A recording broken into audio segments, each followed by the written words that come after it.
Toronto. VK on the beat. Check.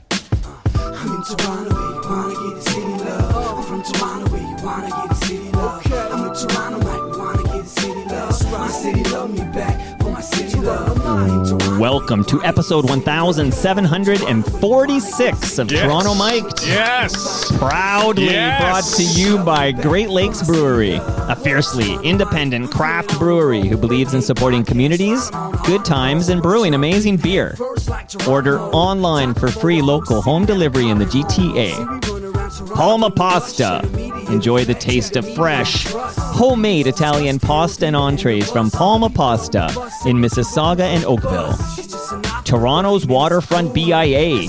Check out what's happening on Toronto's waterfront this summer. Blue Sky Agency, the official distributor of Silent's quiet, comfortable, and customizable office pods.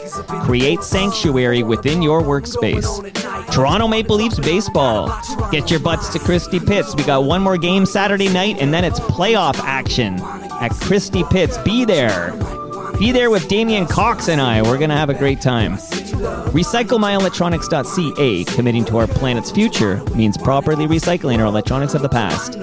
And Ridley Funeral Home, pillars of the community since 1921. Today, making his Toronto Mic debut, it's Tom Brown. Hey! I feel like we're wrapping up the show. You went through all the sponsors. I think we're out of time. Oh, I'm going to do it again. Okay. I'm going to do it again in about an hour. But Tom, what a pleasure it is. We're meeting for the first time. We finally made this happen. We've been trying to do this for about 2 years. And About it's just, so. Yeah, I think not that long ago, we were heading down to Pittsburgh to ACDC, and we were trying to make it work. It's like, I'm not going to be here. And Because you don't live near South Etobicoke. No, but what's funny, on the drive over here, my fiance lives in the area. So she said, we got to drive by my first house, and we had to have New Toronto resident. Can I back Yeah. the truck up for a moment, Tom Brown? Fiance. Okay, Yeah. so let me disclose to the listenership that when you pulled into the driveway, you weren't alone. No. A beautiful woman was with you. And what was Mike's response? Tom Brown swinging above his belt class. You were punching. That's what the kids would say. You're absolutely, listen, you're absolutely punching. I swung for the fence, and I got a homer. And I don't know. We're going to go off track here how we met. But we met during COVID, actually. Give me the full Tom Brown before we're going to get into your career and everything that happened, right? And it's amazing to have you here. What is the Tom Brown Daisy origin story? And when you say your fiance, tell me when is the big date? Next weekend. So you're getting married next weekend. August 23rd is our big day. Congratulations. Yes. Is that happening here in New Toronto? It's actually, we're getting married in Schaumburg.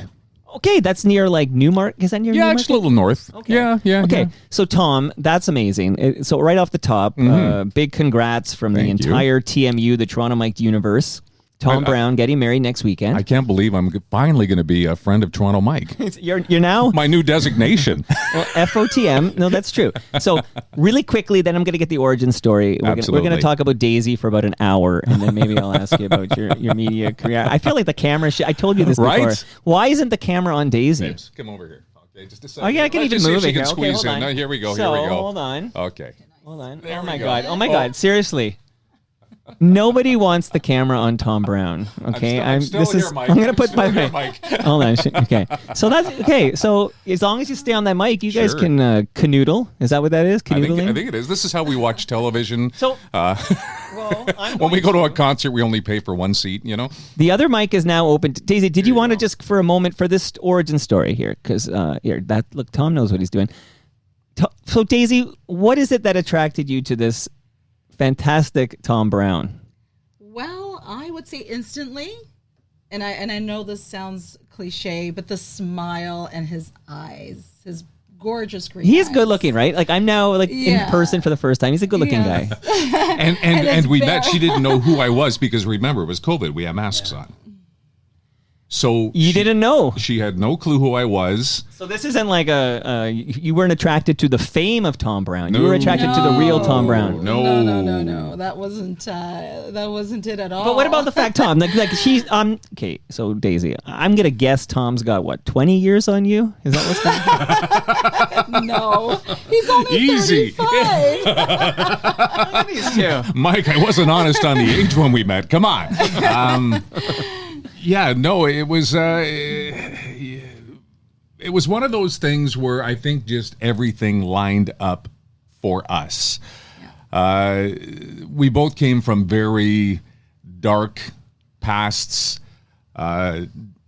Daisy lost her husband. I went through a nasty divorce, and we both, weren't looking.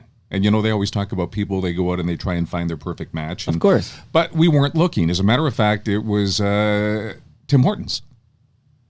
So you met at a Tim Hortons? We met at a Tim Hortons that, during COVID, everybody was doing the drive-through, but it was just at the tail end of COVID. So they were open, but there was nobody in the restaurant. I needed to use the restroom. So I walked into Tim's, and there was one guy there, some young kid, 17, 18 years old, and he's working, and I just walked in, and I said, I need a extra large cafe mocha and one of your egg bacon sandwiches, and I said, and quickly, I need to use the restroom. So I went to the restroom. Mm-hmm. I come out, and Daisy's standing there. So as I walk out, I see just these beautiful fawn eyes. Yeah, right? absolutely. In a mask. Beautiful hair, beautiful woman. And the kid turns around with 2 cups and he says, extra large cafe mocha, medium decaf. And then he looks up and he goes, are these together or separately? So I put my arm around Daisy and I said, obviously together. Wow, that's a power move, Tom. And then the kid looks at me and I said, what, we don't make a beautiful couple? Now, this is her reaction. She's laughing at this moment. Doing a roll eye. Doing the roll eye, thinking, okay, who's the playa? And so he says, oh, okay, I just didn't see you guys come in together. I said, no, but just look at us. Do we not make a beautiful couple? And he says, yeah, okay, sure. And so then she's laughing. Now I have to kind of back up. And I said, I'm just joking around. I said, you know what? Yeah. Enjoy Because at this point, you have no idea if Daisy is married. I have no idea if she's going to slap me in the face. I have no idea if charges are going to be pressed. But all I know is in the moment, I was just having fun. It was just the two of us there. And I just said, in all seriousness, because she said, you don't have to do that. And I said, I'm good for the $1.87. I said, anyways, in all sincerity, I said, I'm going to go outside and have my sandwich and my coffee. I said, you're welcome to join me. If you don't want to, enjoy your coffee and have a lovely day. And I walked away. She followed and sat down. Wow. We sat there and we talked for maybe a half hour, 40 minutes. And then I said, you know what? At the end, we were kind of sharing, our story. And I noticed she still had her wedding ring on at the time. And I just said, how is COVID impacting you and your family? And she told me she lost her husband. And then she said, you. And I said, well, Frank and I. And I said, Frank's my dog. I said, Frank and I, our highlight of our day is going for a dog walk. And I said, but yeah, no, it's tough to meet people. It's tough just to have a normal life. And we just enjoyed each other's company. And you just said, hey, come on in my bubble. There's room for you in my bubble. Well, I said, here's my card. And I said, if you want to do this again, have coffee, have lunch. I said, I would just enjoy seeing you again. No pressure, just friends, yada, yada, yada. Yeah. And I remember going to CTV that day, and I was just like cloud 9. Like, you think I'm in a good mood and happy all the time. I was super yeah. So anyways, I just, I thought about her all day. And I remember waking up in the morning and texting her cell phone number on her card. And I just said, good morning, Daisy. And she said, good morning, everything okay? And I just said, I can't stop thinking about you. Wow. And she said, me too. And we went on a picnic the following weekend. Tom Brown. Okay, so this is a COVID hookup. And I can tell you, so I'm looking at you guys right now. Like, she's glowing, man. Right. Like. Yeah. Oh, no. Trust me. I walk through malls and stores and people will walk up and say, oh, you are lovely. And I'll look at them and said, how did I get her? Well, that was, again, I met you. That's what Mike was thinking. I met you for the first time 50 minutes ago, but I saw Daisy came out first. And then I saw Tom come out, and yet Tom's got. How come the smile went to a frown? It's like Daisy gets out of the car, Big Mike smile. Tom gets out and goes, oh, so he showed up. But yeah, no, it's just been an incredible. And now, August 23rd, we're getting married, and we'll be surrounded by friends and family. And 8 days away. Big day. Okay, this is exciting to get you here like a week before the wedding. Daisy, Tom Brown. And Tom, by the way, I only know you from television, right? So I know this. It's a big personality you got. I think it's larger than life sometimes. Yeah. Like it's big. It's big. But my first, again, so I have a lot of people. So my first thought was. Well, you've done over 1,700 shows. You've met a lot of people, Mike. I've met a lot of people. Yeah. Is the Tom Brown, and I wasn't sure Daisy would be here. I was surprised. Oh, there's Daisy. Great surprise. Happy. So I told Daisy, one of my first crushes was Daisy Duke. So, the name Daisy, I already cut it. I'm already interested. No, but you don't know a lot of Daisies. Like when I met Daisy, it was the same thing as like Daisy Duke, Donald Duck's Daisy, Daisy Fuentes. And that's it. That's all I got. And then I got my Daisy. So. But I was wondering, will the Tom Brown I meet be a lower key guy? Like, does Tom Brown, when the red light goes on, does Tom Brown assume a persona of a energetic, I just took down a Red Bull, I'm ready to go, or is that the real Tom Brown? And I gotta say, from what I've observed so far, it's consistent. That's you. You just have a high energy, big personality. Yeah, you know what? The other thing about television, and I did morning radio for 18 years before I jumped into television, and you feed off the energy, but also I just felt blessed my entire career, what I had a chance to do. And I know my mother would always say, and Daisy never had a chance to meet my mother, but my mom would always say when she saw me on television or she saw me or heard me on the radio, where did that come from? He was such a shy kid. And all of a sudden, I went from being an introvert to an extreme extrovert. Wow. And it was just, it was a calling. And I did it for 38 years, and, maybe I am retired. I tell people that I'd love to be back on the radio. I'd love to be back on television. I truly miss it. But, what you see is what you get. And you were already with Daisy when you got it. And that day, we'll talk about that day shortly, but that was the day where you weren't alone. You were in some good company. Like a lot of people at Bell Media got it when you got it in February 2021. Yeah, I was actually walking Frank in the park.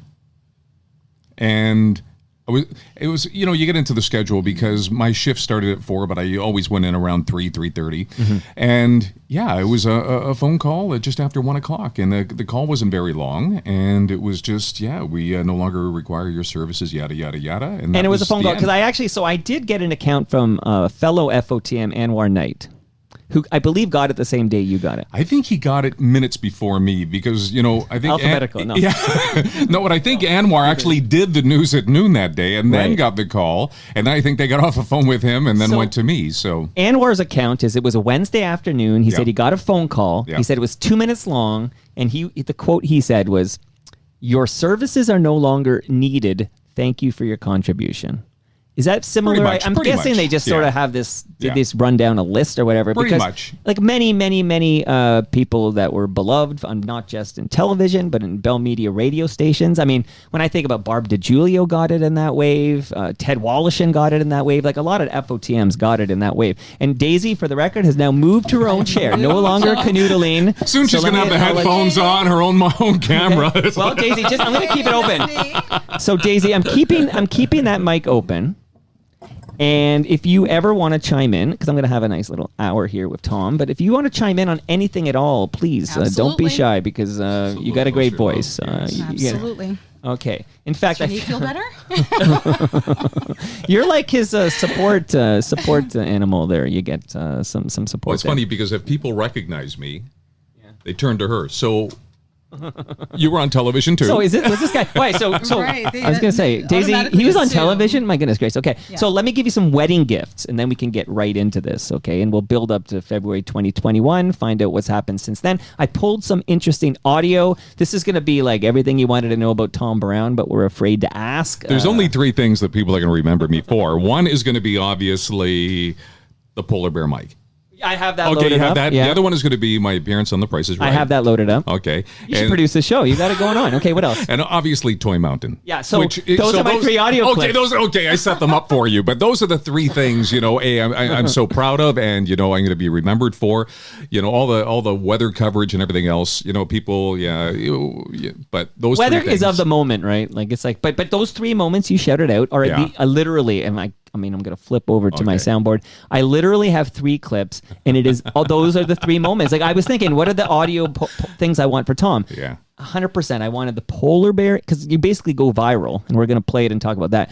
Then The Price is Right. That's amazing. I have Tom Brown and The Price is Right. That's loaded up. And I have a little promo for Toy Mountain. Yeah. And we're going to talk about, can you say Toy Mountain in your signature style? Absolutely. What are we building? A toy mountain. See, Daisy's applaud. That's what, Daisy, once he did that, and Daisy's like, I found my man here. Okay, so Forget the free coffee. wow. Yeah. Okay, wedding gifts for the lovely couple, Tom Brown. So, and I'm sorry what happened with you, Daisy, and for marriage number 1. I'm sorry, but is this marriage number 2 for both of you?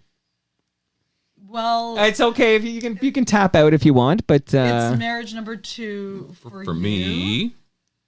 And for myself, I was previously married before so marriage number 3. This is marriage number 3. Okay, Yes. wait, look, no shame in that game. I'm on marriage number 2. Hopefully 2 of 2. That's what I always say. We'll end the series here. But again, sorry for your loss. And this is an awful segue because I realize I'm about to give you a gift from Ridley Funeral Home. And I wasn't meaning to come off the passing of your husband with a Ridley Funeral Home promotion. So let me just say this is a measuring tape, which will come in handy. I see too late now.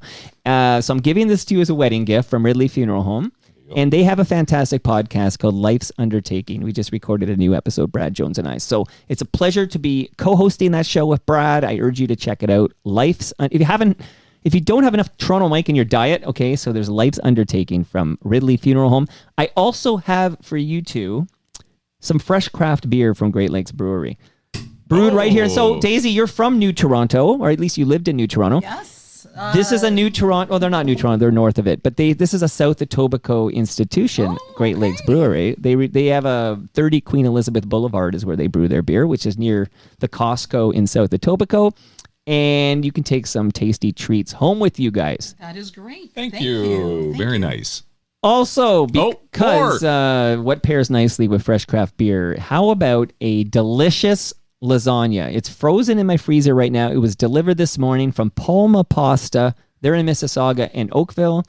And anybody who's tried Palma Pasta will tell you they got it figured out. That's authentic Italian food. You will enjoy your Palma Pasta lasagna. We sure will. Lots of gifts. And with a crowd arriving at our place. Right, we've got a lot of people arriving this week. Yes. Yeah. Wow. Absolutely. Okay, well listen, it's large, it's delicious, and you're taking it home with you. So thank you, Palma Pasta. Thank you, Great Lakes Brewery. Yes, thank you, everybody. Toronto Maple Leafs baseball, because you're going to need, when you're not enjoying canoodling, when you're not canoodling, Tom, you might want to do some reading on the history of Toronto Maple Leafs baseball. So there's a book there, The History of Leafs Baseball.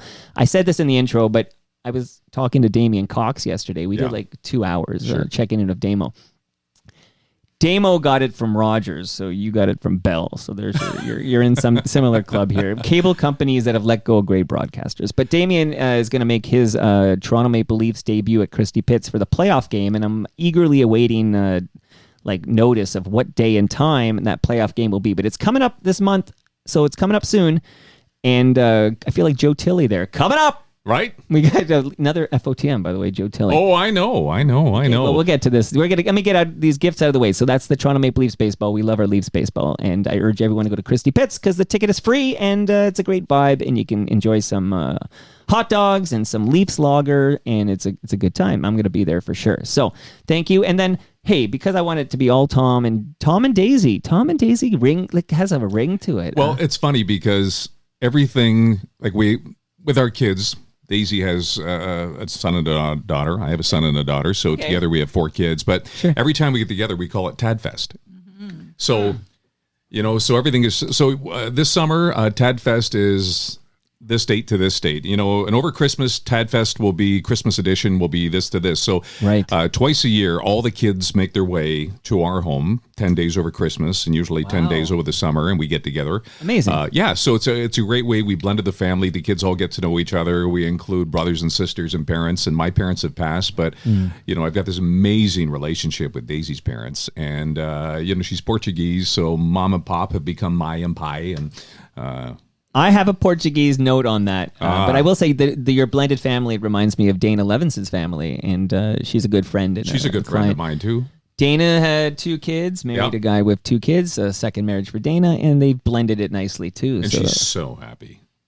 She's happy. She's very happy. Yeah. Without it, no. She said it was like the love of her life. And, it sounds like you've met the love of your life as well. But I heard Portuguese. That's what I just heard. Yeah. Daisy's Portuguese. Well, let me tell you, you guys will be interested that August 22nd to the 24th at the Harbourfront Center, there is Taiwan Fest. And you're like, Mike, you're talking about Portugal. Well, this year's Taiwan Fest is a dialogue with Portugal. It's going to explore the unique connections between the two cultures, and you can discover how artistic traditions connect through Portuguese tiles. They call it, I'm going to say this wrong, Daisy, you're going to correct me, azulejo? Azulejos. Okay, so I don't know what to do with the J, I'll be honest. That's Portuguese different than Spanish, right? Just do this at the end of every word. You start sounding like Sean Connery. But okay, that's a good Sean Connery. J is pronounced differently from the Portuguese version of it, yes. Okay, so I'm learning a lot here today. But you can also experience the rich flavors of Hakka culinary traditions and enjoy live musical performances. So if you want to learn about the shared histories and celebrate the vibrant cultures of Taiwan and Portugal, that's on the waterfront August 22 to 24. I just want to welcome Blue Sky Agency, the newest partner of Toronto Mike. And they, the man's name is Doug Mills, and he's eager to chat with any and all Toronto Mike listeners who are looking for dynamic and creative work environments. So his address is doug@blueskyagency.ca. Send him a note, say, hey, thank you, Doug, for stepping up and helping to fuel the real talk on Toronto Mike so we can have these important deep dive discussions with Tom Brown and Daisy, and let them know you're an FOTM, and then talk about dynamic and creative work environments, because that's what Blue Sky Agency does. And a tip, last but not least, and then it's all Tom and Daisy the rest of the way. Last is a big tip.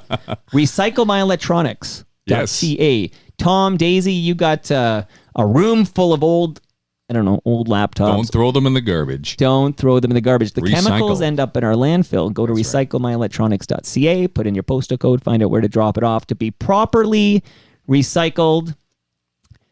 I got those great clips loaded up, but I just want you to tell me a bit about this career before CFT. SIFTO, that's what you guys would call it, right? Yeah. You know what? I grew up in the beaches, right? Yeah. I grew up in the beaches. Not the beach. No, you know what? I've been there since like 1964, so I grew up, it was the beaches. You got your Q Beach, your Bondi Beach. Now I know Tom's age. Let me write that down. So, I grew up in the beaches, went to Norway Public School. Hopefully a lot of listeners, Norway. Yeah, I went to Norway, and then I went to Fairmont for grades 7 and 8, and then I went to Melbourne Collegiate, attended St. John's behind Notre Dame. So that was my area. That's where I grew up. From there, I went to Fanshawe College. I graduated on a Friday, and I actually, Barry Sarrazin, who was pretty much running the program, called me up on Tuesday, the following Tuesday, and said CKLQ Radio would like to offer you a swing announcer's position. So I graduated on Friday.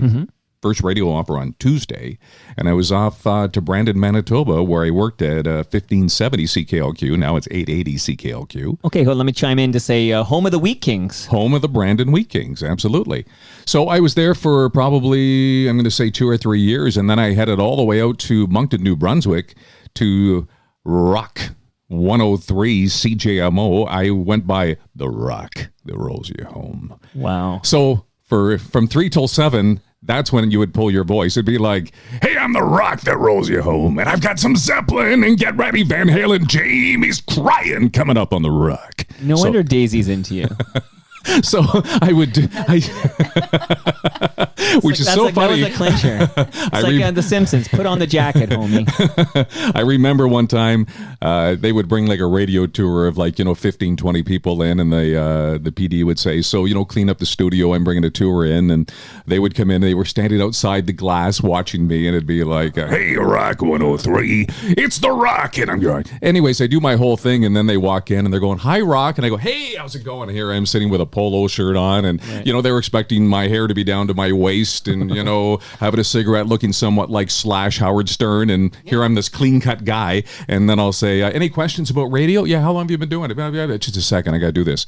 Rock 103, sunshine right now, get outside and enjoy. I'm gonna get you home, coming up the doors, and a little Jimi Hendrix on the rock. And then But that was the fashion back then. I that remember was the fashion Tom back Rivers then. and all this. Like you had to have this, When I was at Fanshawe, I sat in at 680 CFTR, and I was listening to Dan Williamson, and just in awe, I've got an old. This is from Evelyn Macco. Oh, see, one of the best. One of the best. This is when radio was radio back in the day. Remember Tarzan Dan? He just created this theater of the mind. And when I was in... Of course I remember. He politely... Dan Freeman is his name. Yeah. He's still going. He's in BC. Politely declined his Toronto mic'd invitation. Oh, but he did stuff on the radio where you swear he was... in this elements, and it was just, a guy pushing buttons and Dan pointing. Hey, what about Brother Jake? Did you ever cross paths with Brother Jake in Edwards? Winnipeg? Yeah, I was in Winnipeg when Brother Jake was at 92 City, and I was at Power 97, and that was before Jake went out to BC. Okay, well, Brother Jake, what an episode, because he licenses from McLean and McLean. He licenses the champ. So you probably those pipes you could do a champ. So he went for it, and I hit him in the solar plexus. I loved it. He had something like this. Hey, champ. You go. It's like champ's wife is usually involved. They'd be like, hey, pass the tea bag. I said pardon. I lose it. Pass the tea bag. It was such a silly bit, but it really caught on. And I didn't age well either, because I remember one, and I don't think it would fly today, but it was like, hey, champ, I heard your wife's quite the thespian. I said pardon. I said pardon, and I lose it. You know what? I just got a notice from Jake Edwards. He says, cease and desist. You sound too much like him. Exactly. No, Jake was in Winnipeg because after I left Rock 103. So wait. Firstly, the Fanshawe, just for a moment. Sure. Here, you got a radio broadcasting diploma. Yeah. Do you think that exists today? I think now, I know my daughter went through the RTA program at Ryerson, so it's radio, television, arts. Now I think it's more or less journalism, radio, television, arts, whereas in my day, CFRL and 6XFM, which I think 6XFM is still a community-based FM radio station. But yeah, right now, it scares me because as I said, my daughter went through the RTA program at Ryerson, also worked at CTV, and was a victim of the layoffs. After 13 years, she was actually doing the morning show out in Regina and Saskatoon. The same wave? Because there are so many Bell Media Not the same wave. It was, wave. I think, 2 years ago, maybe. Jeez. Yeah, she was part of the big one. And... you almost have to be more specific. There's been multiple big ones over the last and there are so many people that are no longer broadcasting, which should be broadcasting. There's so much talent out there that, you just kind of look around and, and I keep in touch with a lot of these people. I was just speaking to Chris Potter not that long ago, and Frankie Ferragini. And Did Frankie quit? Yes. Okay. He resigned. So, because you never know. No, I know. I learned this from Christine Bentley. And she came over, and this is early in Toronto Mike when I was still young and naive. And Christine talked to me about the move at Bell Media. And she says, she called it the tap on the shoulder. So I've been calling it the tap on the shoulder ever since. The tap on the shoulder that says, Christine, your services are no longer required. You're done. There's two ways to go. One, and Kate Wheeler did it this way, actually, because she was in the room at the same time. But, hey, there's a box, and you're done. Get your stuff out of here. Security pass is canceled. So there's that way. And then there's we spin this as you've decided to retire, like quote-unquote retire. And she said her pride got in the way, and she decided to take the latter, which is have it presented to the public as Christine Bentley is retiring. But, in fact, she had zero interest in retiring, zero interest in leaving Bell Media, but she just felt it would look better. But then what she realized very quickly is that when you tell the world loudly with a cake, and maybe there's keg gifts cards involved, who knows? I got to ask Ann Romer how many she's still got. But when you do that, nobody offers you a job because they think you've decided to retire. Retired. Right. But she wanted to work. Oh, no, I was the same way, you know. But I always wonder with Frank, because Frank, it was publicly presented as Frank said, I'm going to go, I'm done, but you never know. You know what? You never truly know. You can only go by what the individual tells you, and, you know, shy of saying I don't believe you. But no, Frank, from what I gathered, it was just he had a long run and he wanted to spend more time with his family, and he had other interests. Obviously, his love of gardening, and so it was his choice. But there are people, obviously, that myself. I said to Daisy, there was a period. I think it happened on February 3rd. And I think we headed to the Keys February 8th. I just had to get out of here. Sure. You know, I was processing a lot of things, kind of, because I don't want to say blindsided. You know, it was like my spider senses told me something was going on. There was just a different change, a feel. But when it finally happened, it's just, I just want to get out of here. My phone was ringing. And, you know, it's different when you're in the media. It's not like, and not to take away from anybody else's job, but if you work at Rona, anywhere and you get let go, eye. Exactly, and nobody knows. Right. You know, but when all of a sudden you're on the newspaper or word gets out quickly. Let's be honest, Tom, you were part of a very popular newscast that you were in people's living rooms every day, and there's people that have this, it's a custom, it's a ritual, if you will. Mm-hmm. They're going to watch, and there's a comfort in the same personalities being in your living room. And again, I actually am curious to wrap up the radio part before you get to CTV, so we will get to this, except to say that a lot of people in the GTA they like Tom Brown. They enjoyed spending time every night with Tom Brown. And when Tom Brown is no longer in the living room very suddenly, it's very jarring. And it's really, I'll read some notes later, but people really miss Tom Brown. Well, and speaking to colleagues that are still there, they said because I just disappeared. I wasn't given the opportunity. Do you want to retire? Do you want to do this? Do you want to? It was just basically, we're done. But I remember talking to Andrea Case, and she said, you know what? The first, because it was on a Wednesday, they just figured you took Thursday, Friday off, you'd be back on Monday. That didn't happen. Then when you didn't come in the following week, they thought maybe you're on vacation. Because again, nothing was being said. Then the second week, people started thinking I was ill. And then there was a rumor going around something about my health. Oh, my goodness. And then, you know, it just kept snowballing. It probably took 4 to 5 weeks before all of a sudden people said, I think he's no longer there. If I may interject, this is where yours truly plays a bit of a role, because I typically, so it all went down on a Wednesday. Somebody will feed me the information on like Wednesday afternoon or something and be like, this is going on. And then on Thursday, you'll have a list of names. And then I always think of, okay, who are the Toronto public facing people that, you know, so I'll write something on TorontoMike.com. I wrote about you and Anwar Knight. So I talked about what happened. And then what will happen, you talked about that process, listenership. You're right. Thursday, Friday, I'll probably take the days off. Yeah. The next week, maybe on vacation.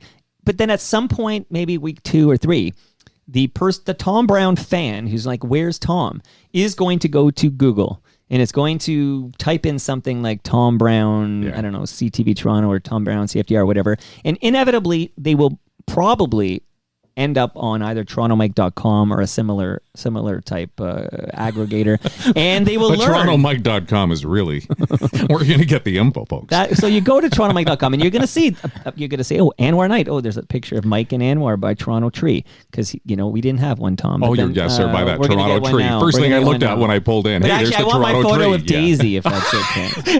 I'll take the photo. You know what? Would you mind taking a photo of Daisy? He's going to promote this podcast, but it's a picture of him and Daisy. Well, you know what? You know what? That'll get me the traffic. Okay, so all this is to say that there is a delay. I noticed this because I look at the analytics and I can see, suddenly people are waking up to the fact that Tom Brown is not on their favorite newscast or whatever. But hey, can we, again, we're jumping around like it's a Tarantino film, which I kind of dig, as you might know if you've ever heard an episode. But I got you. So it sounds like you get this diploma. You're in Brandon, home of the Wheat Kings, and then you're going all the way to Moncton, where I've actually been. I've walked on the Beautiful Bay city. of Fundy. Absolutely. So you got to do that. Yeah. Yeah, then I go to Fredericton. Fredericton's next. CFNB. Okay. So I go to Fredericton. I do the morning show now. So now Wow. I'm doing mornings. This is my first morning. And you're known as Tom Brown? You I'm didn't get known like as- no, a I terrific didn't. Tom or something? No. Nobody believes Tom Brown's my real name. And if it's a cruel Wow. joke, then my son has to deal with that too. My grandfather, my great-grandfather, myself, and my son are all named Thomas I've heard Brown. faker sounding names like Anwar Knight, for example. But By the way, great guy, didn't deserve this at all. And I wish him nothing but continued success. And he has that ability that, he can do anything. He's just that talented. He can do the podcast. He can do television. He can do radio.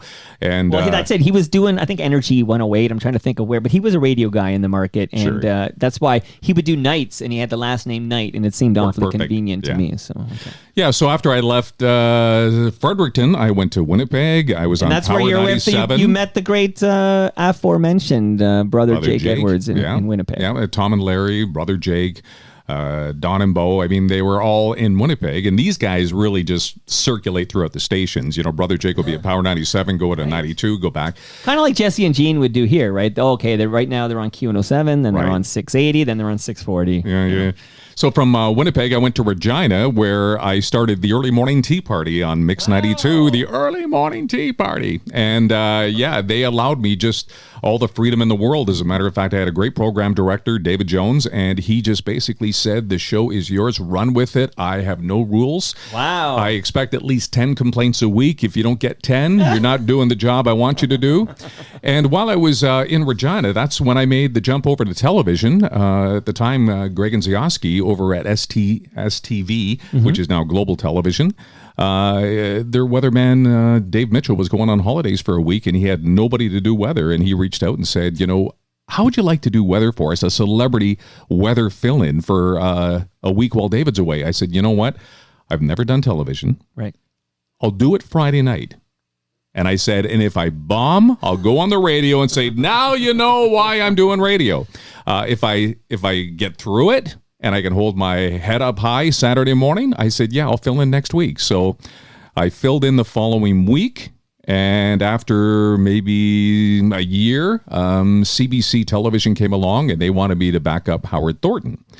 And it's like, wow, CBC. And so I was still doing morning radio. Right. But I was now on television as well. We call that the John Gallagher. Bo Jackson, Because John Gallagher, John Gallagher would do the city TV sports Sure. at night, and then he'd be up whatever time you have to wake up for doing the Q Morning Zoo or whatever on Q107. And it takes a toll because I was getting up at 4:30, being at the station at 5 o'clock, and I was still on the air at 7 o'clock at night on television.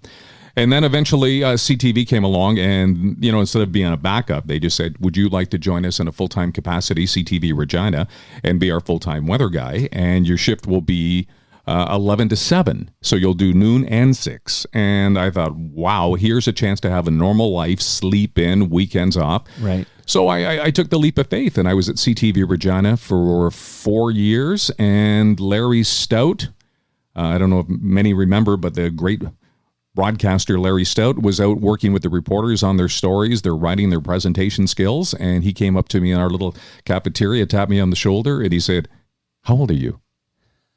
And I looked at him, I said, pardon? He said, how old are you? So I told him my age. He goes, we got to get you the hell out of here. He said, yeah, you're way beyond the Regina market. He said, I need to get you in a bigger market. And the following week, Robert Hurst was in Regina, and he phoned me up and said, can we do breakfast? And it's funny because I answered the phone. I was actually on the treadmill, and I get a phone call in the morning. I'm on the treadmill. I'm winded, and I answer the phone. I go, hey, hello. He goes, Tom Brown. I said, yep. He said, Bob Hurst. I said, hey, Bobby, what's going on? Don't know who Bob Hurst is. Kids getting into broadcasting know who the president of your organization is. What's anyways, he says, let's restart. Tom Brown. I said, yes. He goes, Robert Hurst, President, CTV News. Mr. Hurst. He said, what are you doing? I said, I'm actually on the treadmill. He goes, how soon could you meet me for breakfast? And I said, I can be there in 45 minutes. He said, I'll see you soon. I met him for breakfast, and we sat down and we were looking at our menus. There was this awkward silence, and he had an assistant with him, and he put this menu down. He said, 3 cities. I said, pardon? He said, 3 cities you want to work in. I said, Toronto. He said, why? I said, I grew up there. I said, that's my home. Right. I know the people. I know the city. I know. He goes, choice number 2. I said, Ottawa. He said, why? I said, it's close enough to Toronto. I could still see my mom and family, and it's a great city. And he said, third? I said, you know what? I don't have a third, but I'll say Vancouver. I have no reason why. It's beautiful. I've never even been, but I said Vancouver. He said, Toronto's your first choice? I said, it's my first choice. That would be my dream come true. He said, then I guess we have to get you there. Wow. 2 weeks later, I was flown into Toronto. You know, Tom, okay, so you got what I call the reverse tap on the shoulder, okay? So I've heard the Christine Bentley story, tap in the shoulder. You got the tap in the shoulder, and that guy's name was David Jones that tapped you on the shoulder. Am I right? That was Larry Stout. Larry Stout, okay. David Jones, I just took a mental note. David Jones was my program director. Okay. Yeah. Okay. That is the real name of David Bowie, David Jones. Yeah. Just a fun fact there. Okay. And shout out to the Monkees and the late great. Shout out to Ridley Funeral Home, Davy Jones. Okay. So we have just basically this is, who owned this? Who owned CFTO at that time? That's not Bell Media yet, right? No, it's not Bell Media. That was back in the day of Yvonne Fitzon, Rick Brace, Robin Fillingham, Suzanne Boyce, Trina McQueen. This was the time for television. I was so blessed. I'll tell you what, when I came to Toronto, like I said, when they flew me in 2 weeks later, it was basically on a trial. Mm-hmm. They didn't know if I was the fit, because obviously they were looking at a succession plan for the legendary Dave Duvall. And I mean, to meet Dave Duvall in person for the first time. Yeah. He's still with us? You got any relationship with Dave? I want him on Toronto Mike. Do you? I got Lloyd Robertson on. I would love Dave Duvall. Well, yeah. I mean, you know what? And I'll get... You're going to broker that deal for me? I'll do it on Zoom. He doesn't have to go to the basement. When I came to Toronto, and even though it's home for me, when you drive through, and I've never worked at a station that has security gates and security guards. I mean, this is big time. This is like Hollywood North. Mm-hmm. So I drive through the gates, and I'm here for a couple of months, and I'm doing my thing, and I still don't know if I have the job. They're still holding my job in Regina. This is just a trial to see if I'm a good fit. Right. But after a couple of months, Paul Rogers, Doug Coles, and Steve Kasari called me in the office, and I'm a good fit. They want to make it permanent. I think a couple weeks later, I drive through the gate, and I have a parking spot at the front of the building. Now, when I pull in, I see T. Brown. To my left, I see L. Robertson, S. Ronaldo, L. LaFleur. Like, tell me I'm not in heaven. These are the heavyweights. These are the heavyweights, and now I see T. Brown in that group. Wow. You know what? I never took that for granted. All the years I was there 20 years. I never took that for granted. I would drive in with a smile. I'd go by that gate, and the security guard would say, Mr. Brown. And it would be Mr. Brown. And then you pull in and you see the L. Robertson and you see the, you know what? To this day, I just, that's when you felt you made it. Just to see your name alongside those individuals. And you did 20 years you were at that station. Mm-hmm. In this parking lot, this is Agincourt. Yeah.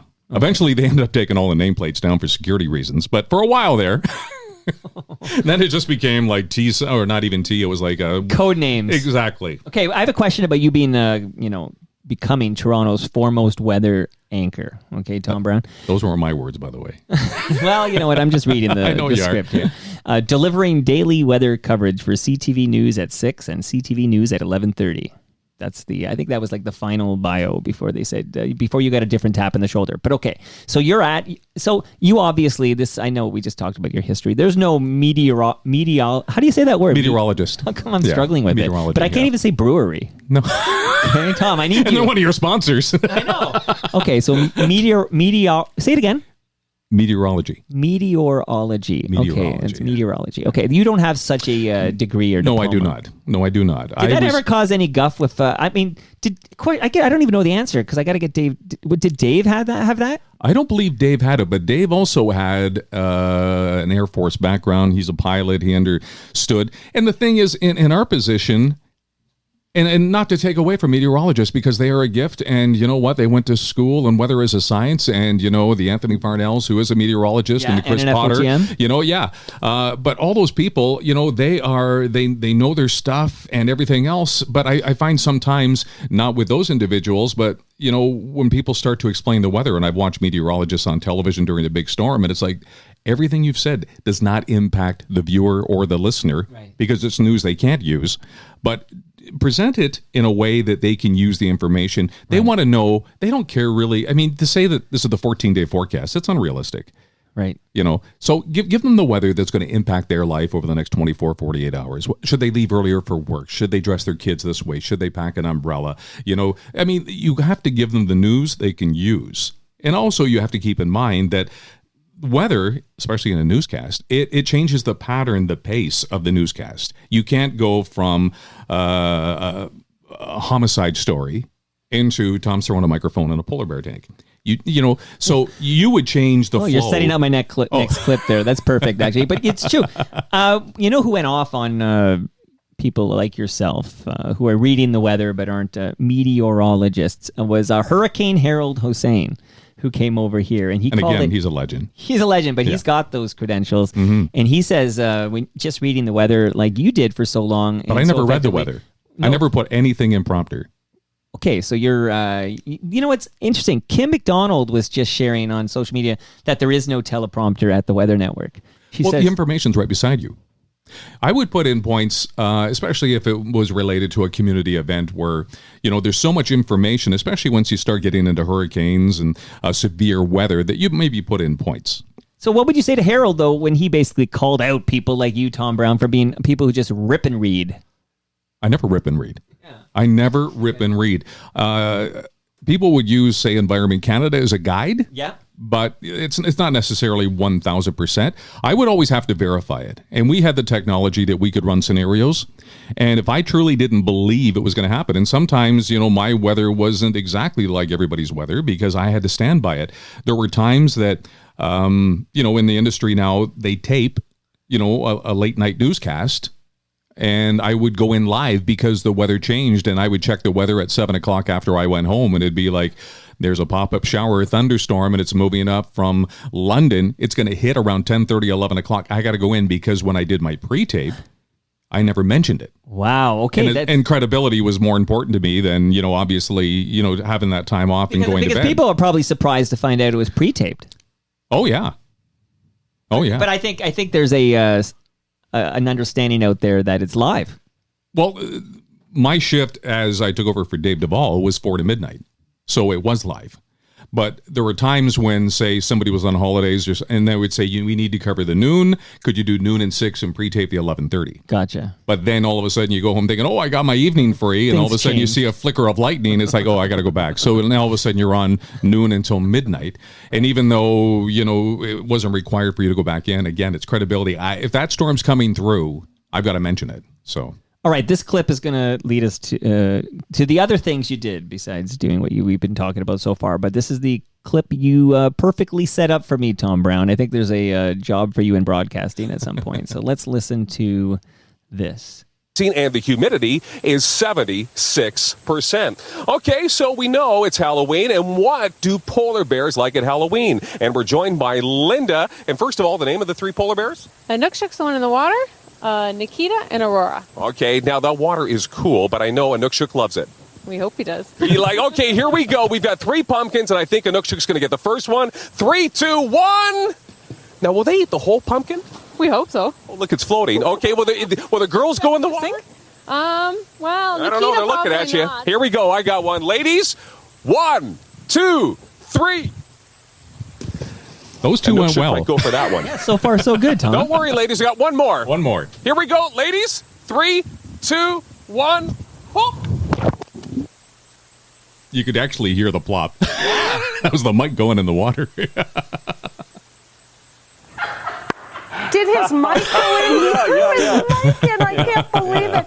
With the pumpkin. Well, what are we going to do? Well, we can talk. What's he going to do? I don't know what he's going to do, but well, now Jump that he in can't after say him. anything, let's say something about that snow that we just saw. I know, you're a goof. No, he's talking about the fact he'll jump in after it. All right. Oh, right, I don't think so. We'll see if we can talk to him again. Coming later. up next, we all know how important our eyesight is. For children, eyesight can often be the difference between A's and B's. Okay, what happened there, Tom? Okay, if you've ever held a volleyball, any large ball, pumpkin. Yeah. Now, I have my mic because I'm doing the weather at the Toronto Zoo, right? So I've got my mic. Now, the first 2 times, I just threw the pumpkin. But the last pumpkin, I guess I opened both hands.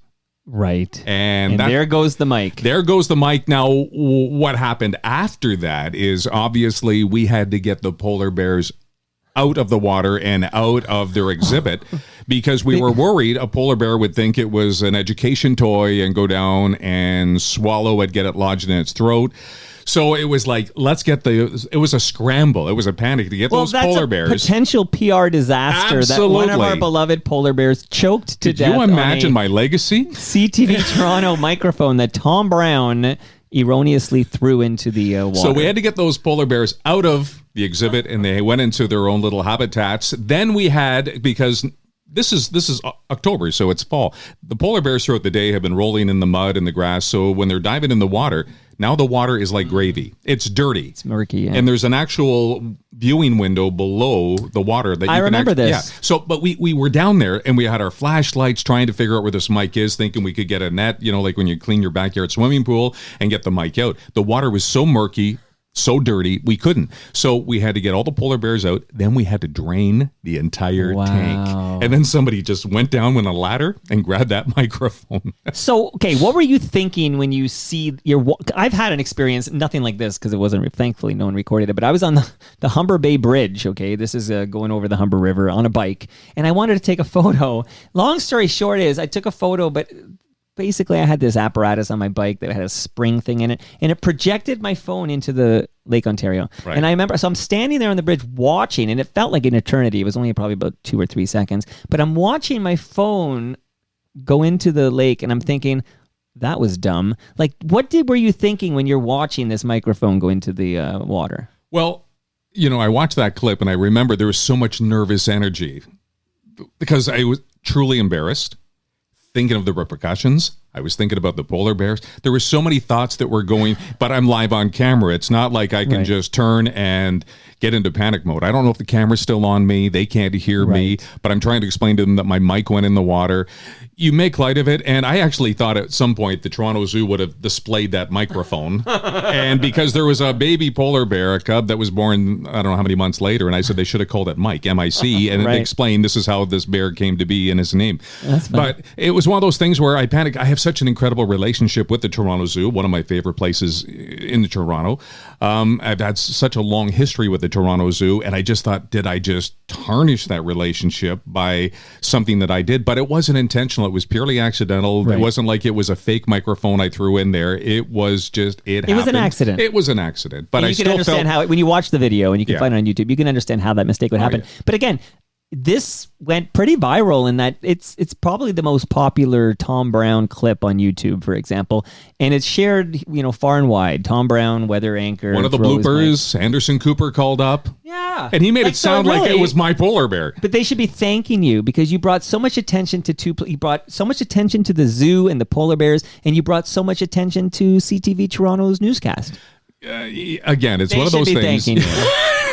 Come on, Tom. Think about it. If you orchestrated that, it couldn't have worked out better. No.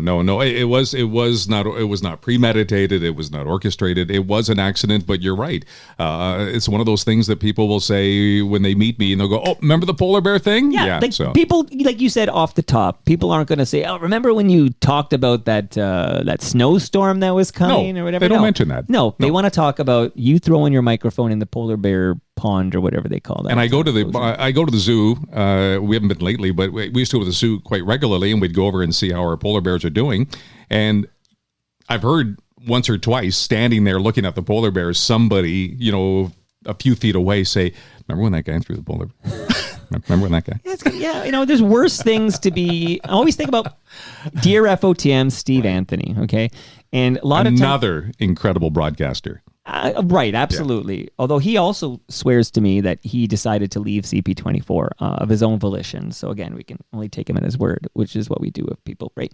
But Steve, you're lying to me. No, I don't know that to be true. So Steve Anthony, though, one of the most moments that everybody talks about is when he broke his hip trying to drop kick a monster truck tire when he was doing a live eye for CP24 at a monster truck rally. So it's I feel like your microphone, and no one got hurt in this incident, is better than, this is the guy who drop kicked the monster truck and shattered his hip. I remember when I was in Saskatchewan, I was doing a little bit of a weather thing with the Saskatchewan Rough Riders. Course. And I was out there, and they suited me up just like a football player. Anyways, Don Narcisse at the time was running towards me, and I was supposed to kind of grab Don. Don is fast, and he's a moving muscle. Don moved so quickly that when I went to grab him, as we had rehearsed, I missed him, and I ended up hitting the ground at such force. I cracked 3 ribs. Oh my God. And it was like everybody's kind of clapping. Okay, that's a wrap. And it's like, I can't move. Okay, What? so- I can't move. I Okay. can't breathe. And I want that footage for the next Tom Brown appearance. Play that one. So I'm going to roll right into the next clip, though. Okay. And it's not as good audio because it's a recording of a recording. Okay. Hey, baby, how you doing? Marianne? Welcome to the show. Look at that. Yeah. That's Drew Carey, everybody. Next prize, please. We got a pair of surfboards, dude.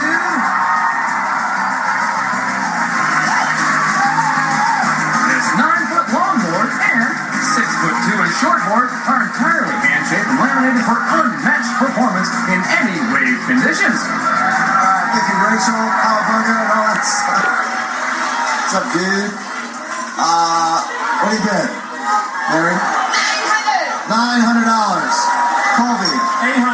$800. Thomas? $12.25. Mary? $1,100. Hey. Somebody gets $500 because they got the price right on the nose. Who could that be? $500 goes to the person that bid $12.25. Some guy named Thomas. So corporate. Actually, How you doing? Welcome to the show. if you've ever been to Price is Right, what's ever on your Toronto, here's $500. government ID is what they put on the name tag. $500 American. Welcome to LA. We can wear shorts and relax. Weather's nice. Yeah, it's like 70-some degrees today. It's a beautiful day here in Los Angeles. And tell us, what do you do in Toronto? I'm the weatherman. This is Tom Brown, everybody. If you know what I'm saying. George, what do we have for the weatherman in Toronto? It's partly cloudy there, Thomas. Pack those surfboards. So, I mean, I have more here. You can you can be like the conductor and tell me if I need to bring it up. But how did you end up on The Price is Right? You just got What happened is my daughter Alexandra, she graduated from school, and a grad trip. She said she wanted to see Hollywood. So I took her to Hollywood, and you go on this website, and I think I can't think of it now, but it's like live audiences, live to see, something like that. Anyways, you basically put in the dates you're there, and they tell you what shows are in production and where, and whether you want to be part of the live studio audience. So I just checked off two all the way down the list. Sure. And within days, and all of a sudden, we've got 2 tickets to the Tonight Show with Jay Leno. We've got 2 tickets to a taping of Two Broke Girls. We've got taping to Pretty Little Liars. And we got 2 tickets to Price is Right. So I thought this makes for an awesome trip. So the thing is, when you go to the Price is Right, you have to be in line at 8 o'clock in the morning for a 1 o'clock taping, because you have to go through 4 stages. You go through the first stage, and it's just, do you have ID? And you give ID. So they give you whatever it says in your government-issued ID, Thomas Brown. So Thomas is your name tag. Sure. Then you go to the next one, and they verify whether or not you have a social insurance number. And if you have one, they put Thomas. You mean social security number? Oh, social. No, well, either or in the States, okay, just basically for tax purposes, because if you win something, they're going to tax you. Right. So now Thomas with a Y, because I had mine. Alex didn't, so she had an N. And then anyways, you go through this, and then the final stage is in groups of, say, 20 people. They have 5 guys sitting in a director chair and 1 guy standing there. And he says, okay, folks, we're about to go into the studio, but I just want to get to know everybody. And so let's just go around the room. And so, Mike, where are you from? And you go, I'm from Toronto. And it's like, oh, okay, Mike, and what do you do? I do a podcast. I'm the godfather of podcasts. And it's like, okay, Mike. And so say you want a motorhome. And you go, oh, that would be awesome. I've always wanted to take my family camping. They're going, well, we hope you win that motorhome. So then they go, Thomas, so tell us a little bit about yourself. Where are you from? I'm from Toronto. And what do you do? I'm the weatherman. You're the weatherman. And they're going, on what station? I said CTV. And then they all get out their phones. Like, is that a station that we broadcast? Right. So they're going, he's not affiliated with us in any way. Okay. And then he's going, so Tom, you're driving down, you're on your way to do the weather, and you're driving in your brand new convertible. Like, oh my God. So anyways, he laughs. He says, okay, he does this for every single person. Sure. And then he says, all the best. So we go into the studio. Now, we're so late that we're in the back row, as you might have saw in the video. Anyways, and then you hear, now it's so loud and it's such a common name. What if like 7 Thomas Browns stand up? Because you don't hear your name. They say at the beginning of the show, it's going to be so loud, there's going to be music, there's going to be clapping, that we will put the names in post-production. Because this is not live. This show doesn't air for 2 more months. Right. So I was in there in February. It didn't air for like another 6-7 weeks. Right. But they said there's a person that walks out with a big white card with your name. So all of a sudden, Thomas Brown, come on down. You only see Thomas. So I stand up, but the split second I'm thinking, what if like 7 of us do this? But you got to assume it's you. I did assume it was me. And I was thinking during that pre-interview or whatever that was. How did they know, right? But when they detect this you got a made for TV personality. You know, everything's got to be bigger on TV, right? Because everything kind of shrinks or whatever. But I think you're an ideal The Price is Right guest. Apparently they did too. And shout out to Brian Dunn, who's listening, who's the only guy I can think of. There's a guy I know named Mark Ho as well. But these are also big personality guys who are kind of ideal for Price is Right. But you nailed the price of that. What was it? Surfboards? $12.25. You nailed it. I nailed it. Know how I nailed it? How? Because I had no idea. I think that was the second bid I made, like the second run, because the girl before me actually won a Harley Davidson. And I thought, oh, that's what I wanted. So then all of a sudden the surfboards come up. And if you watch the video clip, I turn around and I say to the audience, I have no clue. Wow. The lady that is directly behind me in the blue top, she says, I sell them for a living. They're worth $12.25. Oh, my God. And if you watch the clip again, you'll see her. I sell them for a living. They're worth $12.25. Wow. So I turned back and I kind of shrugged my shoulders, $12.25. Wow. The only number I had. Yeah. And sure enough, so they give you the $500. US dollars. I put it just in my for nailing the price. I put it in my pocket and I'm thinking, I'm giving this lady the $500. But during commercial, because as soon as you win, you do your little game. I did tic-tac-toe and I won some prizes. And amazing. And I won a trip to Costa Rica, as a matter of fact. Wow. I didn't take any of the prizes. I'll get to that in a second. Okay. So anyways, they take you and now they put you on the left side of the studio. You're in the front 2 rows. And as soon as I go to commercial break, somebody comes over and says, I'll need that money back. I said, but I just won it. And they said, I know, but we have to give it back to Drew in case somebody else gets the exact price. And we don't have just bundles of $500. Gotcha. So I have to give it back. But she said, I've already documented it here that I took the money, blah, blah, blah. So then at the end of the show, the 2 rows of all the winners go backstage. Now all of a sudden they're saying, first of all, you have to sign a confidentiality clause that you will not tell anybody that you're on the show, what you won, or blah, blah, blah, blah. Right. But they tell you when the show will air. It'll air. Because you could tweet about how, hey, don't miss this day. I'm going to win all this. I'm thinking is Price is Right is on City. I work at CTV. This is going to cost me my job over surfboards. So, oh no. So I'm in panic mode because I can't tell anybody, but I have to tell my employer, and I'm kind of fighting as I'm walking around LA going, do I let them know? Do I just let them discover it? I don't want to catch them off guard. Do I tell them the day before it's aired? So anyways, they take you into this room and they sit down and they said, so Thomas, you won the surfboards, you won the $500, you won the trip to Costa Rica, you won this, that, and the other thing. So based on federal state tax and, it's 37% tax. Wow. So it's kind of like buying stuff 37% off. Right. So I was kind of looking at it and they're going, so the surfboards, we don't actually have them. We'll give you a gift card. You have to go South Cal and you have to pick them up. How am I going to get those back on a plane? I thought if they're just going to ship them, it's hang them up in the rec room, great conversation piece. Right. So I really didn't need that. I think I want a fridge, but a little fridge, they only deliver it to Buffalo. They don't ship to Canada.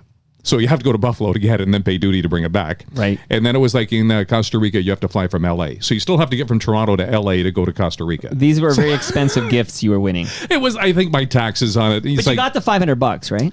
No, you get taxed on that too. Okay, but still, that's still... I know, but I think the whole package alone, it was something like, we need you to give us 4,800 American to claim your prizes. And so it's like, the experience is really my takeaway. But it is interesting that, that's a great story. We're talking about it right now. I wish I had better audio. But it's a great story, and it was a great experience. You're in LA and everything. But then at the end of the day, you actually politely decline the gifts, and then you're now worried about the fact you need to disclose to your employer that you're going to be on a competitor's station.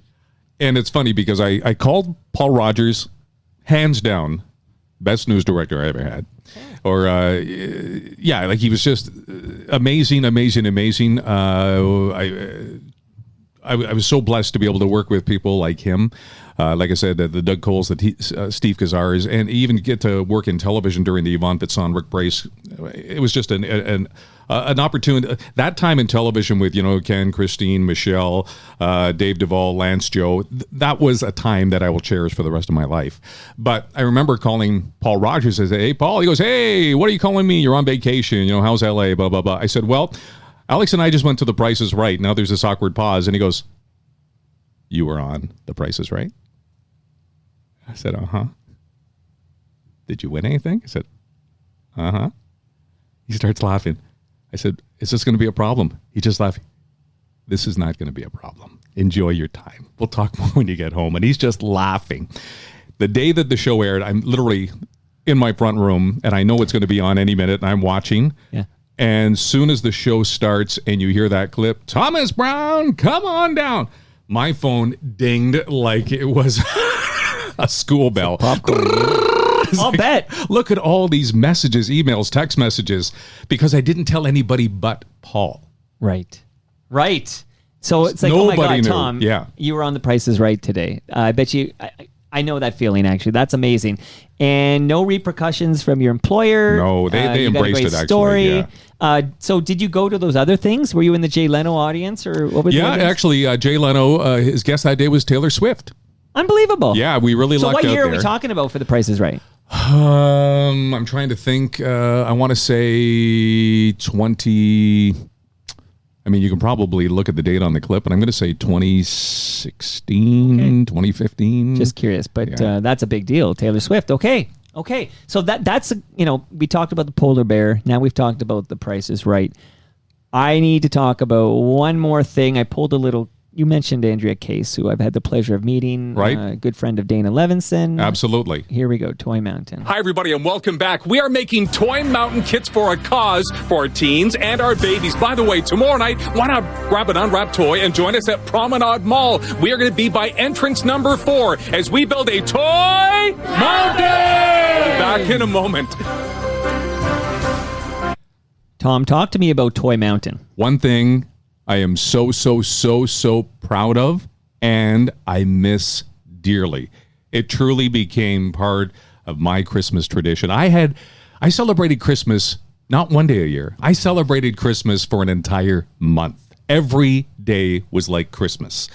And the people I met, the generosity, the hugs, the moments, the stories, the lives that it touched. Because I did it for 17 years, I met people that received the toys when they were children, now giving toys. Wow. If somebody had said to me, we want you to do a toy fundraiser and the goal is $60 million in toys, I would have not a chance. Right. But we did it. In those 17 years, $60 million in toys. And your efforts, Tom Brown, were recognized. You were presented with a Queen's Diamond Jubilee Medal for your work with Variety Village. Actually, the medal was actually through the Salvation Army because of Toy Mountain. Right. The Toy Mountain, Variety Village, again, near and dear to my heart, an incredible organization. I'm basically there whenever they need me. I've hosted the Lieutenant Governor Games for, I think, 15, 16 years. Last year, I didn't. The Arena Foundation, again, an incredible organization, which I consider an extended family. Because I still, even though I don't have the megaphone or the mountain to scream the message from, but I still believe in those causes and I still want to give as much as I can. So if they can utilize me, I'm there. Amazing. Yeah. Amazing. You also, I want to give you some props here. Maybe this is what Daisy was attracted to, but you earned the Lieutenant Governor Community Volunteer Award. From a dear friend, David Onley. The late David Onley. The late, great David Onley, also an FOTM, by the way. Ann Romer got him on remotely Absolutely. for the 30th anniversary of Breakfast Television. Yeah, they are such tight friends. And I remember when I parted ways with CTV, both David and Ann called me that afternoon. And let's get together and let's, and they were both so upset. David talked to me probably for 2 hours. Anne was talking to me, and she just, Anne, she gets as excited and passionate about things as I do, and she was so upset. And I think that was my takeaway, is how many people were so upset and had my back. And I remember saying to Daisy at the time, well, I have a no compete, but once the compete runs its course, I'll be back on the air. But in our line of work, out of sight, out of mind. And then people think, well, I guess he retired. Well, it's 4.5 years ago now, if my math is correct. So February 2021, that's when this went down. We talked about it earlier. I quoted Anwar Knight, who got it the same day, that Wednesday afternoon phone call, 2 minutes. Your services are no longer needed. Thank you for your contribution. And we talked a little bit off top, but just to revisit this day, because I wrote about it, and I mentioned that earlier, I start getting comments, and a lot of people want to send me notes. Like, I feel like I'm some kind of interface or well, you're something. my publicist, Mike. I mean, pretty much, but like I was thinking, oh my God, like I won't read them all, but I'll pull one here just to give a taste of it all. But Jack wrote this. He said, I'll read what Jack wrote at the time. Okay. CTV, and he wrote this and it's posted on TorontoMike.com. CTV News Toronto reaches the largest audience in Canada. So, and I will pause and interject my own points, which is, that's a fact. This is the most viewed newscast in the country. CTV News Toronto. I'm just making sure that the listenership knows that. Okay. While both print and electronic media have long been confronted by decreasing ad revenues, the firings of Tom Brown and Anwar Knight raise troubling questions. How do networks grow their ad revenues when they periodically dump their finest broadcasters? If CTV viewers change the channel out of disgust, how does that help CTV's bean counters reverse the decline in revenue? More troubling is the manner of these firings. Bell Globe touts, "Let's talk," while demonstrating complete disloyalty and disrespect for its broadcasters. What does it say about decency when CTV leaves them with pre-recorded cryptic messages advising them that their services are no longer required? So then he says, time to tune out CTV. That was his personal stance on that. But there is that troubling, balance between which I noticed they've toned down a bit in recent years, actually. But Let's Talk was this dominating thing. I think it was every February. But it seemed to coincide with almost a yearly event, which is what I call the Bell Media wave of, like, I mentioned some of the names, but just people have been in this basement, like the Barb DeGiulios, the Ted Wallish, and so many people in the 1010 newsroom, so many people, you and Anwar, people that we'd see on the screen, the most watched newscast in the country. I don't understand at some point how much profit is enough profit where you don't need to disrupt both the listenership and human beings like yourself who get these abrupt calls. Well, you know what? Disruptive calls. Yeah, but for me, it's the personal side and the business side. I will never be able to thank CTV for the opportunities that were given to me because I was with the company here 24 in Regina, so 24 years. So the opportunities that were given to me, the things I had a chance to do, fly with the snowbirds, and to be in one of those jets, incredible. I've done weather with 3 prime ministers, Jean Chrétien, Paul Martin, Justin Trudeau. The opportunities that were given to me, that were given to my family, not just on the camera, but the life that we were able to live. I can't thank them enough. To have a career that spanned 24 years doing something that I truly loved and looked forward to. Like I said, my shift didn't start till 4. I went in an hour early just to hang and suck it all in. I remember when I was hired and I went in, I was supposed to start on the Monday, but I landed on Friday, and I went in to kind of get a feel for the station on the weekend. I remember walking in the studio during the 6 o'clock, and it was Andrea and Tom Hayes. And I remember standing in the back of the studio with my arms folded, and Tom, during a commercial break, said, "Hey, who are you?" And I said, "I'm the weather guy." He goes, "No, you're not." I said, "I'm the new weather guy." And he says, "Well, you're freaking me out just standing there staring at me."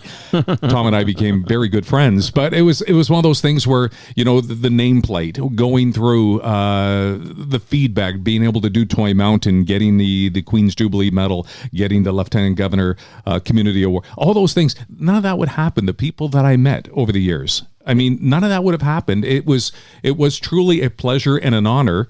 And even though it didn't end the way I wanted, sure, I thought at one time would joke. I remember Wendy Freeman, Bob Hurst, "You're the next Dave Duvall. You're going to be here until you're 80. And you're a lifer." That's what I was always told. I was a lifer, and it didn't pan out. I never had that opportunity to have that retirement moment, that best of video and the send-off from my colleagues. So, yeah, that stuff, it hurts. Absolutely. But I understand it's a business, and I can't control that. You can't control revenue. You can't control, costs and profit. That's out of my control. So if This is a tremendous attitude, really, because this is essentially don't be sad it's over, be glad it happened. Well, I wouldn't say I'm glad. No, I wouldn't say I'm glad it happened because I truly wanted to keep working. I mean, I meant be glad that the 20 years happened. Absolutely, and Not the they also firing. and they get and my daughter worked for them for 13 years. So I mean, they gave her an opportunity as well, and Right. I mean to follow in my footsteps and make her own mark out in Western Canada. So I mean, not a lot of people get a chance to be on television. So that in itself is a gift. So just celebrate it, have those memories. I feel bad because, finally, Daisy and I only met in October, months Right. before this happened. So, I mean, she didn't even have a chance. At first, she didn't know who I was. And then when she Right. realized who I was, because her parents watched, and she said all of a sudden she's at her parents' house and they're watching the 6 o'clock news and she hears my voice and she turns around and she says to my parents, I'm actually dating that guy. That's amazing. Okay, so Daisy, what are the parents' reaction though when you tell them you're dating that guy? Oh, well, when I first, it's a long story, but the long and short of it is the fact that when I first told them, tears just rolled down their face and they couldn't believe it at first and they weren't really making the connection. Right. I think at first they were in disbelief, but then we set up a phone call for you to actually connect with them. And so they heard you and it just became real. And then that very first visit when you came to meet them, it was, to this day, they say that it always felt so natural. It always felt like Tom had always been in their kitchen. Like it was like you were always. Yeah. Well, this is, by the way, this is the and- sensation people have. Like the people I heard from when Tom Right. got it are, he's family. Absolutely. There is, and especially now, Yes. the world is a little more fragmented as we go on here with like YouTube people, YouTube stars, and podcasters, like people who are nothing to do with mainstream media. But in the era of Tom Brown, television and radio were two pillars that basically put you in their homes, in their cars, if you were on a radio, and in their homes for a newscast like yourself, and really did embed you in the family of the viewership. Oh, and we hear that time and time again when people say, it feels like you were a part of our family because you were in our living room, every day. I know for my parents now, and I speak for them, obviously they're not here to be able to express, but I know for them, I mean, there is a total disconnect between you being Tom Brown, which the world knows, and their son, which now to them, that's what you are. So there's a disconnect. They forget at times that you were this person that they watched every day and that they admired. And my dad to this day always says, he was the best dressed on TV. And he was the best dressed nobody. Which I Nobody find looked funny like right now that. because we bump into people Yes. and they act like I'm still on television. Oh, they do. Yeah. Or if, Right. They do. somebody in Florida wanted a signed picture not that long ago, is there any way I could get a signed picture for my sister who lives in Florida, who is like your biggest fan? It's like, but again, and I always have a tough time with it because I kind of look at it like, okay, but I'm not on television. Who am I today? And she's going, but you're still who you were. That's and how people don't forget know. that. They will always remember that. I mean, even at times when we're just out, out and about running errands and Tom's wearing his shades and his ball cap and here he's thinking nobody's going to recognize me, and sure enough they hear his voice. The voice does and that's it. The I bet you in a giveaway. grocery store, somebody in an aisle Yeah. is going to hear that absolutely. voice and be like, oh, that's Absolutely. Tom Brown. Yes. Yeah. Yeah. And then like once they realize, oh, there's Tom Brown, is it basically once they realize you're actually not on? Because you're right, I bet you a lot of people think you were on like last week. Like this is just how people are. They think, oh, this person was there for 20 years. They're actually still there. They don't realize it's And just been a you while. saying that means so much to me because, again, I never took any of those moments for granted. I never shunned away if someone walked up to me on the street and just wanted to make small talk. I never shunned away from someone wanting to get a photo because I remember being out with Gordie Howe and Bobby Hull. Now, if you've ever been with Gordie Wow. Howe, Gordie takes 10 minutes to sign an autograph. Wow. And he does the big G, and he does the O, and then he does H of F, and anyways, I remember turning to Gordy and I said, Gordy, and at the time they released Gordy and Bobby stamps.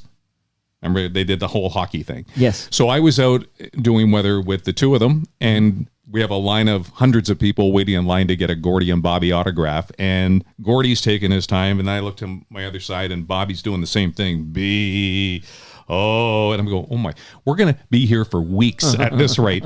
And Gordy puts the pen down. He said, I worked too hard for this privilege. And it stuck with me because it truly is, whether you're a hockey player, I'm not comparing myself to Gordy and Bobby by any stretch, but elbows up. Yeah, but you work hard for that privilege, and it's a privilege you never take for granted. And I'll talk to anybody, and I'll do whatever anybody asks, because I had an opportunity that was given to me that I embrace, I enjoyed, I loved, I truly miss, and I will continue to help in any way that I can. Okay, you mentioned Tom Hayes. I just want to let the listenership know. Tom Hayes did make his Toronto Mike debut January 2024. Tom's the coolest, by the way. Episode 1412. 1412? People want to go back and check Was he out Tom Hayes CTV or Tom Hayes and the Twisters? He was, I don't know. We talked a lot about Teenage Head, though. Okay, because he is a rocker. Yeah, well, he's got the band, yeah. I've got my Teenage Head drumsticks right here, but nice. he's a big Teenage Head fan. We did a lot of rock talk for sure with Tom Hayes here. But I got to say, the big question people are going to want an answer to before we say goodbye, and before I take all of my photos with Daisy by Toronto Tree, okay? There will be a full gallery tonight. You don't mind taking these photos? No, here, give me the phone. You probably get asked that a lot, so it's not new to you. Hey, but I wake up every morning. How did I find her? How did I get her? And how did I get her to marry me? Well, you had to take a leak, as I recall. Right, like, if you, thank God for a full bladder, right? Like, if you had didn't have it, you could have changed. Your whole life would be different. You know, and just, you know, when you're going through like a second marriage for me, this is, and I've said it to her and I've said it to other people. I don't want this to be a gushy romantic moment, but you know it's right when you feel like you're being loved for the first time. That's beautiful. Actually, I mean, I've only been in the room with you guys for like an hour and a bit now, but I can feel this mutual admiration. There's a lot of love in this room right now, and it's not just Daisy and I. And you guys are like, she does. Every time she looks at you, she has this glow. No, I've got my head to the side. I don't know if there's something going on here. Like, Daisy and I winking at each other. We get out on the car on the way home. I recorded this. You can review the tape. You know, it's like there's a Pruder film. You can go through it frame by frame. What's Mike and Daisy doing over there? It's all good up there. But this was amazing. But when you got that unfortunate 2-minute call, which was February 2021. Yeah. So that's 4.5 years ago. Can you give us, like, after your non-compete expires, I guess that's some salary continuance or whatever that is in the HR world. But when that expires, are you applying for things? Like what does Tom Brown do? I don't want this to sound the wrong way, because ever since, like I said, I graduated on a Friday from Fanshawe, got the call for my first job on the following Tuesday. Right. I had never sent out a resume. I was lucky, blessed, and fortunate that whatever I did, whether it be at a radio station, I would always get a call. Would you be interested in talking about working for us? And that's the way my career has gone. So I have been totally blessed. And I figured, you know what? People will give me some time to process what happened, and eventually, you know, I'll get the call or a text message. I don't do social media, so I only do LinkedIn, and that's how you and I connected. Right. So that's the only thing I do is LinkedIn. So I don't do Facebook, I don't do Instagram, I don't have any social media postings, and maybe that, you know, shoots me in the foot. But at the same time, you know, I just thought, okay, there's going to be an opportunity, because I still feel I still have the energy, I still have the passion, I still feel like I'm young enough that I can deliver, right? And I still want to do it. It's not like I'm so hurt that I will never go back to broadcasting, because I love it. Just you asking me to be on here meant the world to me. I only had to ask 57 times. I thought it was twice. But, you know, it means the world to me. And the fact that we're sitting here having a talk and I can introduce you to Daisy and we can reminisce about my career, which I'm extremely proud of, means the world to me. Being sitting here in your studio means a lot to me. I don't take this for granted. This was not an inconvenience. I truly feel blessed that you reached out and asked me to be part of this. To be a friend of Toronto Mike, that's something to be proud of. Oh, music to my ears right there. My goodness gracious. And I got to say, this was an absolute pleasure. And I can't believe you're getting married next weekend. Yeah. Like, this timing. Think about us August 23rd, everybody. Don't worry. I'll be thinking about Daisy before then. If you were licensed, I'd do it right now. You know what? I'm an ordained something. I'm sure. I'm sure it's legal if Toronto Mike marries you. So my congratulations to you. You both seem happy. Excited that this new chapter begins next on the 23rd of August. That's awesome. It was a pleasure to meet you, Daisy. It was a pleasure meeting you as well. You get some lasagna for this trip here? You're going to get some beer? You got to come to our place. She's Portuguese. Am I invited to the wedding? She's an amazing cook. And we go to a restaurant, I feel like we're settling because I go home and have incredible meals. Oh, yeah. You know, I think she's beautiful. Yes. Can she cook? Absolutely. But at the end of the day, she loves me like nobody's ever loved me. Do you speak any Portuguese, Daisy? We both do. And Tom's picking up on a few good words. So, I don't know. Can you I won't know what you're saying, but somebody will translate it for me. Maybe Hamilton Mike or somebody. But can you say something in the mic there on our way? You know what you need to do when you see your wife later today, Mike? Well, she's upstairs. Okay, yeah. just say to her, Il ti amo. That's all you need to say. That's all you need to say. Il ti amo. Mas este dia foi prazer. Muito obrigado por essa oportunidade. And now you're going to have to learn how to say that. This is beautiful. This is all too beautiful for Toronto Mike to hear. Should I have recorded this? This was great. But should I hit this button? Oh, I thought this was just the preamble. What if I throw this in the polar bear pond there? Take okay. the whole laptop. Amazing. Again, thank you for finally making it You're not only making it official with Daisy, but making it official here. You're now in FOTM. Tom Brown. And I wish you nothing but continued success. You are doing incredible things, bringing incredible interviews, and letting people know that, hey, us broadcasters that you don't see on radio and television, we're still out there. So as I say goodbye, it's really important to me that we serve the talent. Like to me, Tom Brown, you were the talent. You were the person in front of the camera people were loving. And I feel like if you're a giant cable company and you maybe you have some of these terrestrial stations, be it television or radio, this is not your property. Tom Brown doesn't belong to you. You may decide to make a business decision. The bean counters, whatever the stockholders, there may be a decision at BCE. We're going to cut this huge Tom Brown salary. Maybe this will please some shareholder somewhere or whatnot. But the bottom line is you're a human being. You're living a life. You've got beautiful Daisy at your side. You're getting married on the 23rd. I want to talk to you, get to know you for 90 minutes, and that's really my role in this. I'm fiercely independent. I don't belong to Bell, Rogers, Chorus, CBC, anybody. But if any of them are listening right now, my resume is left on Toronto Mike's desk. Listen, I'm going to tag you in LinkedIn, and I'll say, hey, if anybody needs a quality, beloved broadcaster, hire me, for goodness sakes. And maybe Tom will show up for lunch. Tom will be my wingman on that one. Go. And that, with some friendly giant in the background, that brings us to the end of our 1,746th show. Go to torontomike.com for all your Toronto Mike needs. Much love to all who made this possible. Again, that's Great Lakes Brewery. Tom and Daisy have their fresh craft beer. Palma Pasta, I got a lasagna for Tom and Daisy. Toronto's Waterfront BIA. Taiwan and Portugal. We got a Portuguese Daisy here. It can be at the waterfront for that. Toronto Maple Leafs baseball. I'll let you all know when the playoffs are coming. It's in about a week or so. RecycleMyElectronics.ca. Blue Sky Agency. Welcome to the family. And Ridley Funeral Home. You got your measuring tape. See you all. Quickly checking here who's next in the calendar before my song runs out. I should have done this before, but I didn't. My next guest on Daisy. Toronto Mike. Who is it? Oh, it's absolutely. It is Daisy Brown. Jack Berkowitz. Okay, see you all then.